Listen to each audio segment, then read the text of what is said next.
Yo, yo, yo, it's ODB, and this is ODB's Corner. Check us out. Please consider subscribing. Let's talk about Doggystyle and some of the differences between the various pressings throughout the years.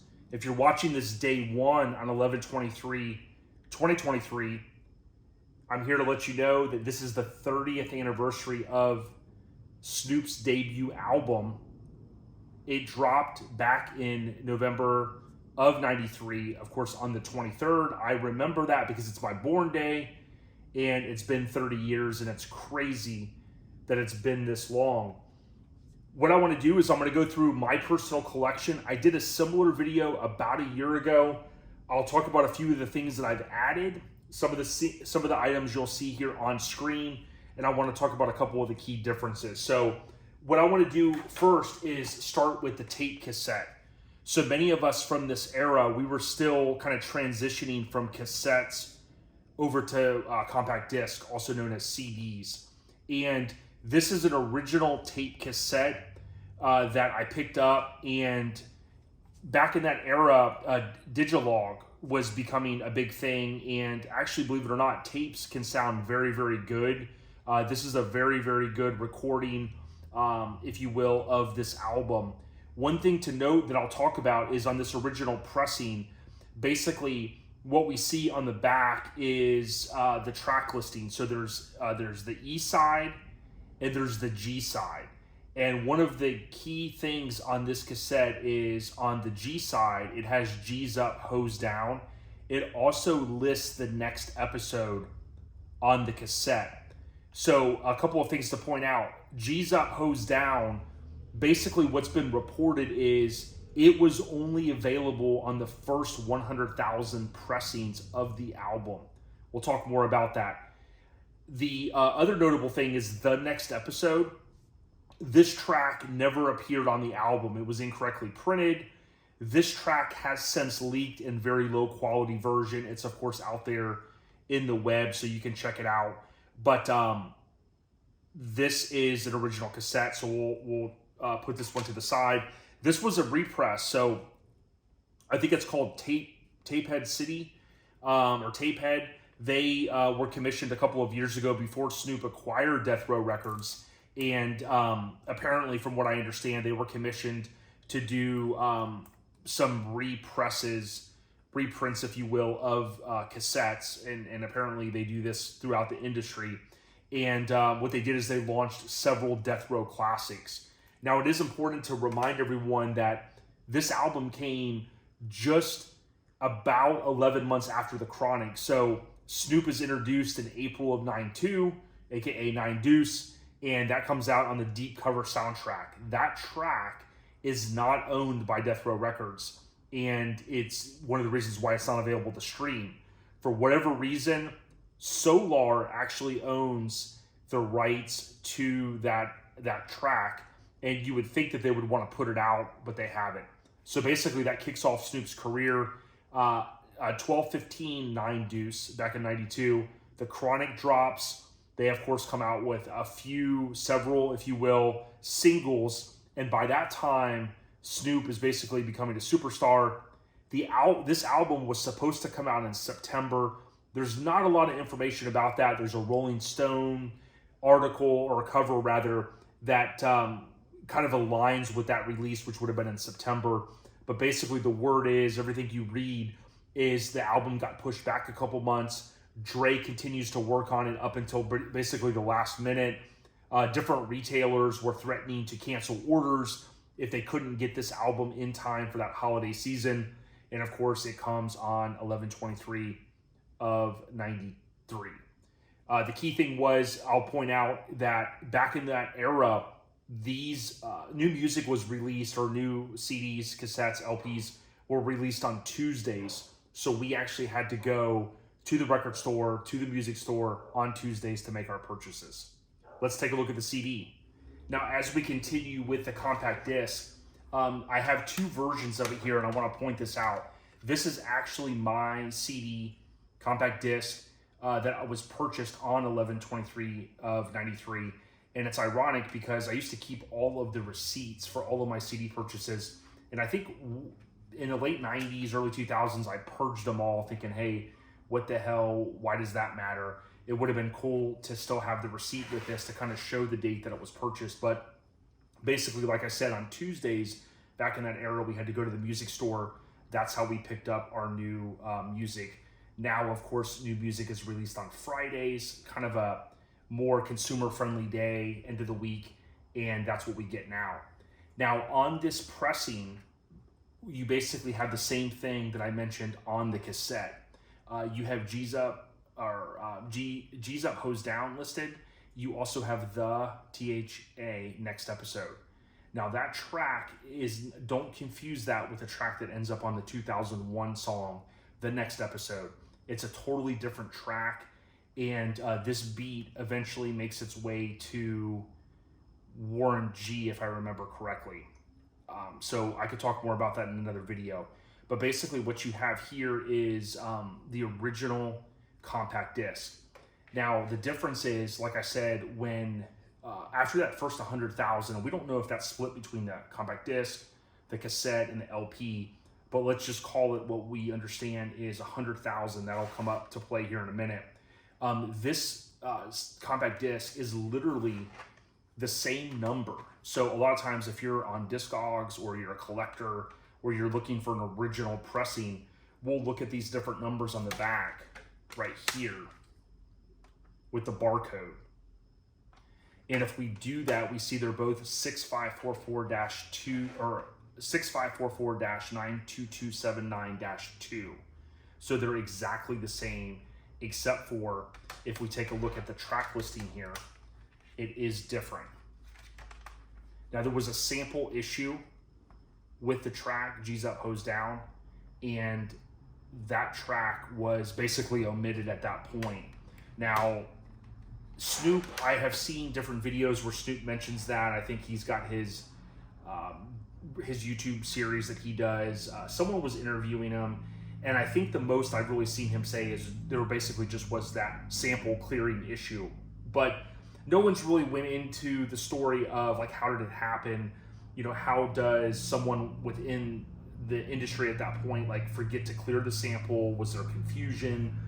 You know, was there some back and forth? Did they just say, hey, run with it and print it, and you know, we'll deal with the lawsuit later? We don't really know, but that's basically as much as we know. So if you're ever looking for the compact disc, I picked this one up locally. Number one, because it is an original pressing to a certain extent. It's basically the pressing that came right after this pressing. Again, the track list is different and the one song is omitted. That'll come into play in just a minute. Now, one additional thing that I want to talk about before we get to the LP and some of the other items is I've long looked for what they call press kits.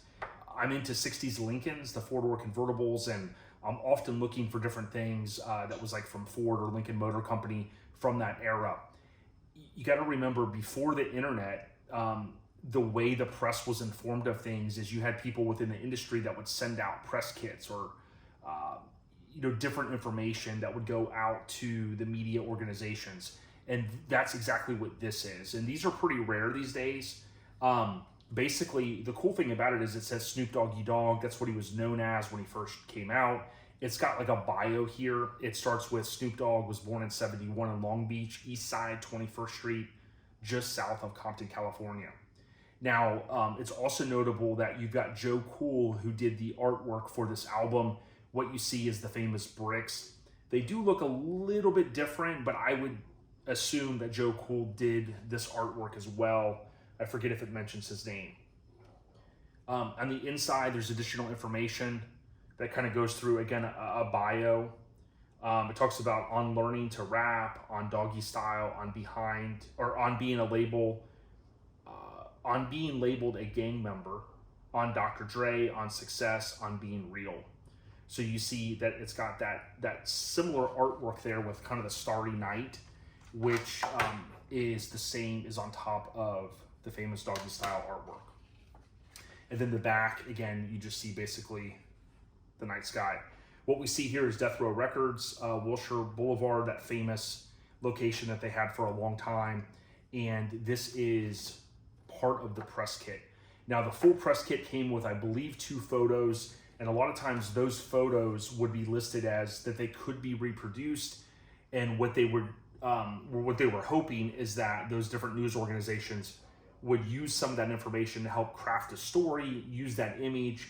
That helped with the different buzz and the different stories that were going around about the artist. Now, this is an original 12 by 12 piece of artwork that basically was something that the industry did up until, I would say, the mid 2000s up to 2010.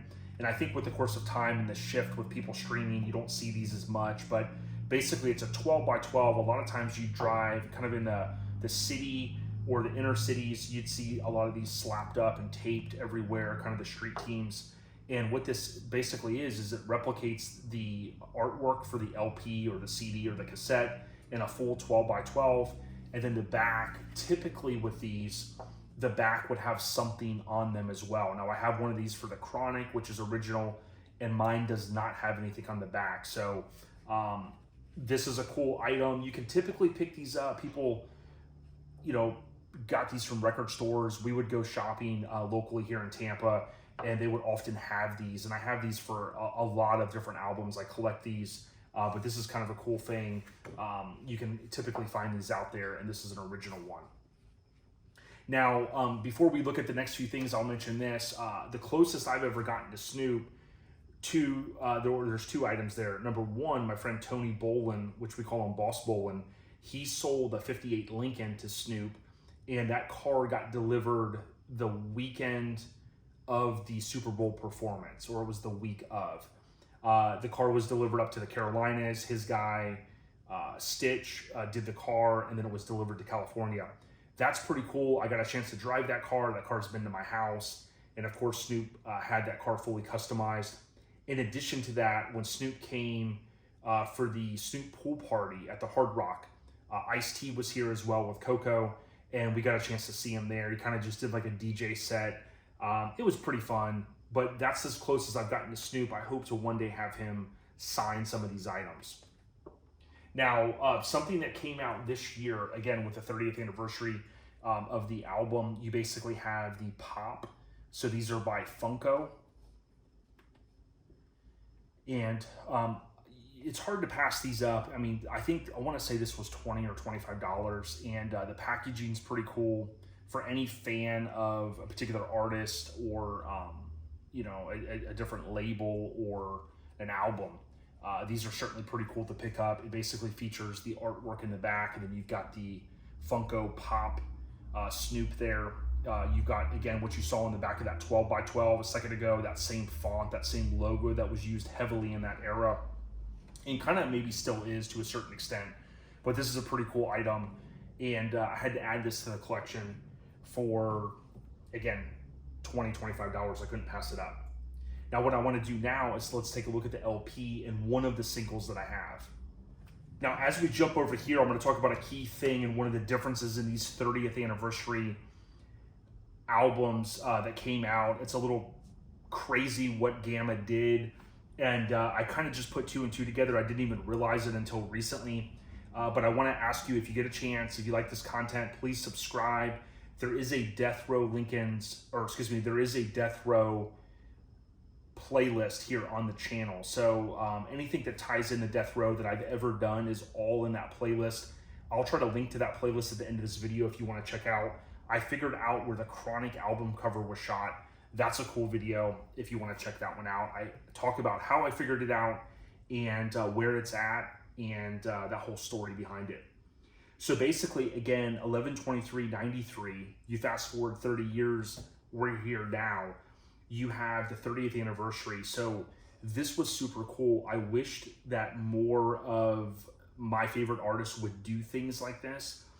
We've continued to see some of this within the industry, obviously with the super fans, they sometimes call us, that will be willing to kind of splurge for some of these type things. I think it's super cool. I wish they would have did something similar with the Chronic. I did recently do a video on it for its 30th anniversary vinyl collective, if you will, that was released. But looking at this one, basically we got a box set. And what was super cool is what my assumption was, they went to Joe Cool and any of the artwork that he hadn't already produced back 30 years ago, they probably said, hey, let's commission Joe Cool to do additional artwork. And one of the cool things, as far as I know, this was the first time that we saw the back of what the artwork would have looked like. Now, when you kind of look at it, there's a few things, and you could kind of maybe say, well, it's not exactly, what it would be based upon, where the dog bowl's at and the way this was and the dog catcher and things like that. But give or take, you get the idea. So that was pretty cool that they did this. You basically have the box set. There is an unboxing of this. I have not opened this yet. If you want to watch an unboxing, there's one on YouTube. I'll put a link in the description, a very good one. And what they ended up doing is Joe Cool did did artwork for each track, which is super cool. So eventually I'm going to open this, and what I'll end up doing is framing each one of those individual things. I'm just unfortunately running out of room. Now, in addition to this being a box set, which you can see, it was very limited. So there was 420, you can kind of figure that out. And this is number 290. It's kind of hard to tell. It looks like it's 294. Maybe it's 291, but give or take, it's under 300. And you also get a sticker for the 30th, the limited edition. I'm going to come back to this in a minute to talk about one of the things I think they kind of messed up on with it, and I'll circle back to that in a minute. Okay, next we have the Christmas version of this album. Now, it's not anything different. When I say Christmas, basically what Death Row did, and I don't know if they did this in response to, at the time there was the feud between Eazy, rest in peace. Just today, I think, was when the street was unveiled in California for Eazy-E. But basically, Eazy had put out a maxi single, and he had the Merry Mother Effing Christmas on it, which is a cool maxi single. I think it was leading up to, I think it's the 5150, and it was leading up to, I believe, an album which was going to be called Temporary Insanity. Well, I've always wondered this, because when Eazy put that out, Merry Mother Effing Christmas and all of that, Snoop or Death Row ends up putting out, this is what I refer to as an original pressing of the album. And you basically have the Christmas Mother Effas, Merry Mother Effing Christmas, or Christmas, let me say this again, Merry Christmas Mother Effas. You have the Chronic Leafs Around. You've got another Chronic plant. You have the little bow. And on the back, you have Merry Christmas, Snoop, Dre, Suge, and your friends at Death Row Records. Merry Christmas from. Now, in addition to that, what we end up with is got the inner sleeve, and you have green vinyl. Now, this is kind of cool because if you like vinyl other than black, it's cool. In addition to that, they also would go on to, with Murder Was the Case, there is a special pressing of it with a green cover, and it also has red and green vinyl. So there's two pieces there to that one. What we see here is the E side. We see produced by Dre. This one goes through Serial Killer. And then on the back, we got the G side. It also mentions G's and Hustlers and Pump Pump. It does not mention the next episode, and it does not mention G's Up, Hose Down. So that's one key difference here. This, although I considered it original pressing, technically does not have the track that the cassette that I have and the CD has. Now, what I did a couple of years ago, because why not, I picked up the album for Record Store Day. This is on 180 gram, 2 LP. So for the first time, we basically got this on 2 LP. If you're an audiophile or you've got a nice sound system, you can go down the bunny trail of the 180 gram, but it's basically supposed to be more sonically sound. So I don't really get into that as much because I don't have a crazy home theater system right now, or system that I use, but this is pretty cool. I couldn't pass it up. It is a picture disc. So if you're not familiar with these, they basically print the artwork right on the vinyl. This probably costs more money to do in terms of production, but what you end up having as well is you've got the brick around. You've got the little rat here. Snoop is always on top of things. The Snoop Dogg logo. You've got the sticker for the limited edition. If I remember correctly, there were 2,000 of these produced. It might have been 4,000, but I want to say it's 2,000. How could you not pass this up? Now, one of the key differences that you're going to see, and I'll mention this here since I'm looking at it, the original pressing of the album, which I'm still looking for a good copy that I'm going to add to my collection, basically has a couple of differences. So one, we talked about, number one, there's not going to be A, B, C, and D side. There's E side and there's G side. That's it. Also, we talked about the tracks, G's Up, Hoes Down, and The Next Episode, although that's not on the album. In addition to that, you're going to see up here, there's a couple of call outs for, I think it's 3 albums. They mention one key album that was going to be done by Dre and Ice Cube, which is Helta Skelta, that never came out. One of the tracks that is probably closest to the sound that they were working on at that time is on the Above the Rim soundtrack. And of course, that Dre and Snoop song, Natural Born Killers, was also, I believe it was on the Natural Born Killers album, but I don't think it was in the movie or vice versa. But that's an awesome track. And again, Above the Rim is typically where you're going to find that one. But the Helta Skelta, Dog Pound, and I think it's Lady of Rage, those are called out right here. So that's pretty cool. If you have an original pressing, it'll have that on there. Now, another additional change from the US pressing that I just mentioned to the, I believe, the overseas in other markets, what you will not see on the original pressing in the US market is the interludes or the intros. Those are not listed, if I remember correctly, on the track list. Although other pressings that you'll find overseas, you can look on Discogs and things like that for those images. It lists all of the track names, very similar to what you see here: Bathtub, G-Funk Intro, so on and so forth. So this was one that, again, I had to kind of splurge a little bit. These were a little tough to find, and if I remember correctly, I had to go on line to buy this, but I got a really, really good deal on it, so I didn't pay retail price, which was super cool. Now, the only single that I have is Gin and Juice. So original price $5.99, list price was $6.98. I love to collect these if they have the sleeve, or not the sleeve, but the actual plastic still on it. And what you see here is Gin and Juice. You've got the radio version and you have the laid back mix. So what they would typically do is they would take a single, which were super big in this era, and they'd release the single and they'd throw a couple of other mixes on there. The reason why is for your $5 or $6, they wanted you to get more than one track. And of course, typically the producer is gonna produce a couple of different cuts of a track, including the radio-friendly version, obviously an instrumental, and then the regular version. So that's the one single. Now, some of the other singles, you basically have What's My Name, which was the first single. That one's getting a little tougher to get your hands on, especially the vinyl. Even people collect the cassettes and maxi singles and the regular CD singles. The stuff's getting more expensive. But you also have Doggy Dog World. I think Gin and Juice and What's My Name have the best artwork. The Doggy Dog World, it's cool, but it doesn't have the same kind of Joe Cool artwork. Now, it is worth noting as I put these back that Chi, I believe is how you pronounce his name, Chi Moto, he shot, although Joe Cool did the artwork for this album, Chi Moto, I believe is how you pronounce his name, rest in peace, he shot the photos of Snoop. So this is one of his photos right here.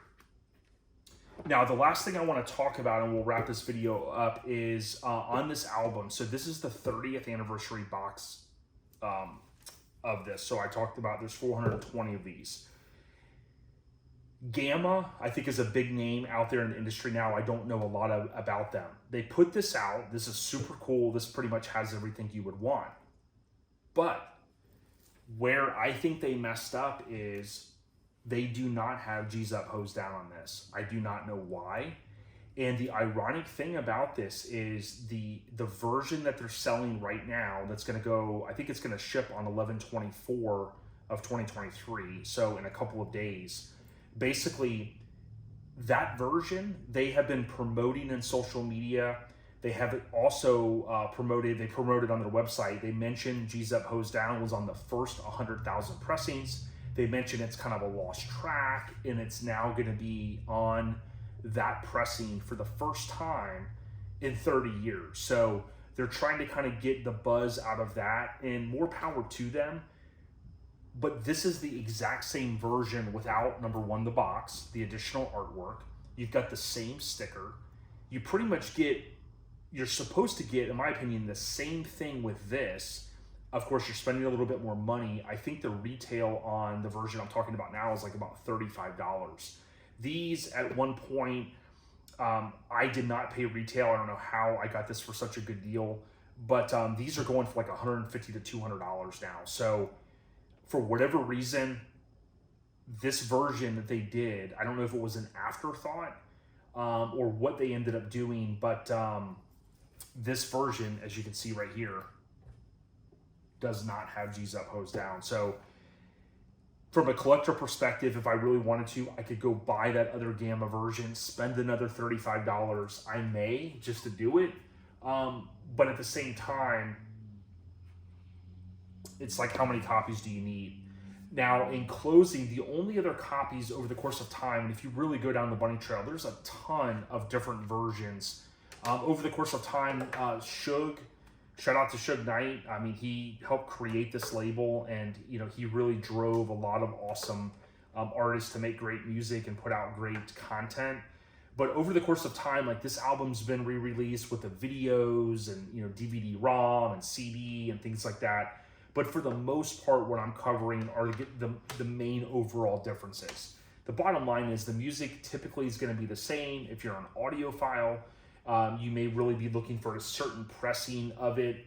I could totally understand that. But at the end of the day, those are my main items. Now, I do have 2 more items. Let's look at those now, and then we'll end the video.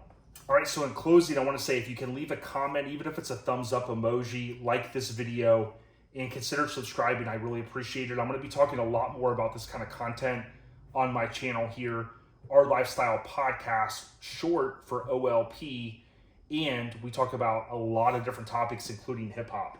Number one, you've got the St. Ide. So if you've never seen this, you can typically find these. This is an original.